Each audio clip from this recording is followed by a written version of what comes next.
If you are just replacing the coolant expansion tank, use a turkey baster or a fluid pump, red arrow, to remove the coolant from the tank. There may be a little spillage when you remove the lower hose, so be prepared for it. The sensor harness removes by squeezing it in and pulling it straight off the reservoir, red arrow. Use a set of pliers and carefully remove the overflow hose, red arrow.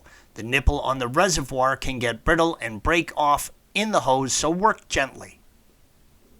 Remove the wiring harness from the two clips, red arrow, and set it on top of the tank.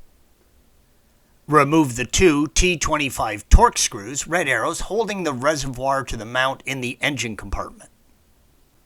Lift up the reservoir and remove the lower hose, red arrow. Watch for any remaining coolant that may spill out. The new reservoir comes with a sensor already built into it. There are markings on the side of the reservoir for the fluid level, red arrow, and the type of fluid, yellow arrow. This is made for the G12 coolant. Make sure to check with your owner's manual on the type of coolant used in your vehicle and do not mix them. Installation is the reverse of removal, and don't forget to top up the reservoir.